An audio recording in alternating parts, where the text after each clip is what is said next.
પરીક્ષિત રાજાએ સુખદેવજીને સવાલ કર્યો, મહારાજ, જે દક્ષએ પોતાની દીકરી ભગવાન શિવને પરણાવી, મેં એવું સાંભળ્યું છે કે એ જ દક્ષ પ્રજાપતિની સાથે વેર થયો ભગવાન શિવને. જ્યારે વ્યક્તિને મોટાઈ મળે છે ને, ત્યારે એની સાથે સૂક્ષ્મ રૂપે અહંકાર પ્રવેશી જાય છે. સત્તા મળે, સંપત્તિ મળે, કોઈ પદ અને પ્રતિષ્ઠા મળે અને સાવધાન ન રહો ને તો અહંકાર એની સાથે સાથે પ્રવેશી જાય. જ્યારે દેવતાઓની સભામાં દક્ષને પ્રજાપતિનું સ્થાન મળ્યું, તમામ દેવતાઓની ઉપસ્થિતિ, ભગવાન શિવ અને બ્રહ્માની પણ હાજરી, સ્વર્ગના તમામ દેવતાઓ એ સભામાં બેઠા હતા અને એ ભર સભામાં દક્ષનું આગમન થયું. પોતાની ગાદી ઉપર બેઠો સિંહાસન ઉપર દક્ષ પ્રજાપતિએ આમ નજર દોડાવી તો તમામ દેવતાઓએ ઊભા થઈ અભિવાદન કર્યું. બે વ્યક્તિ બેઠેલા હતા એ ઊભા ન થયા. આવું દક્ષે જોયું. એમાં એક બ્રહ્મા અને એક ભગવાન શિવ. બ્રહ્માજી તો દક્ષના પિતા છે. એ કે પિતા દીકરાને વંદન કદાચ ન કરે. દક્ષ કહે બરા, પણ આ શિવ તો મારા જમાઈ છે, જમાઈ તો દીકરા સમાન છે. કેમ ઉભો ન થયો? અન ક્રોધ આવ્યો દક્ષને.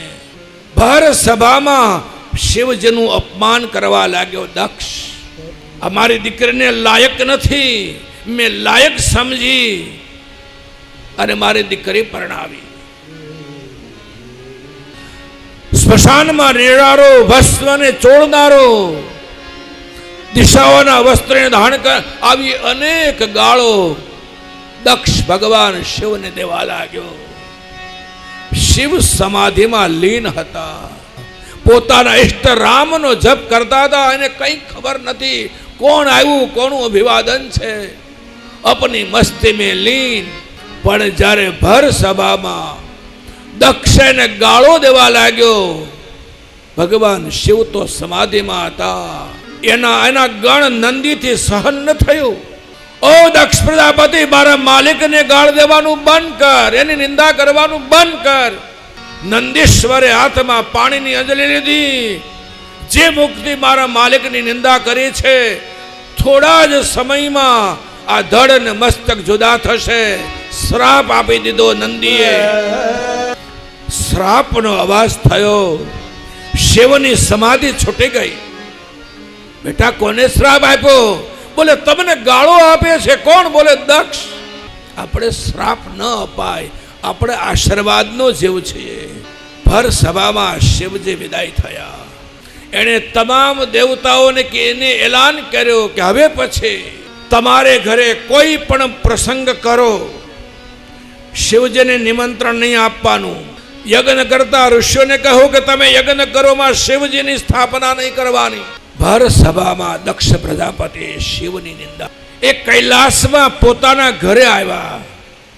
પોતાના સસરાના મોઢે આટલી ગાળો ખાધી. ઘરે આવ્યા પછી એણે એની પત્ની સતીને આમાંથી એક પણ વાત કરી નથી. ભર સભામાં પોતાના સસરાએ આટલી ગાળો દીધી. એ ખાઈ લીધી. નિષ્કામ ભાવે ઘરે આવી ગયા અને એ વાત એના પત્ની સતીને પણ ન કરી. આ શિવની સમજદારી છે કે અભિમાની દક્ષ સત્તા મળવાથી વધારે અભિમાની બન્યો છે. બોલી ગયો. એની વાતો મારે મારા ઘરમાં લાવીને મારા પ્રસન્ન દાંપત્યને શા માટે બગાડવાનું?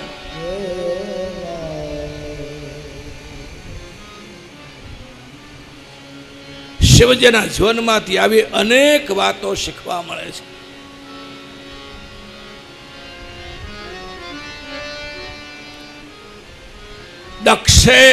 દક્ષે યજ્ઞોને બંધ કરાવડાવ્યા, કારણ કે શિવજીની સ્થાપના સિવાય યજ્ઞ થાય નહીં. ઋષિઓને કહ્યું, કોઈ પણ વ્યક્તિ યજ્ઞમાં શિવની સ્થાપના કરશે, શિવને આહુતિ આપશે, એને મૃત્યુદંડની સજા કરીશ. પરિણામ એ આવ્યું કે યજ્ઞ બંધ થયા.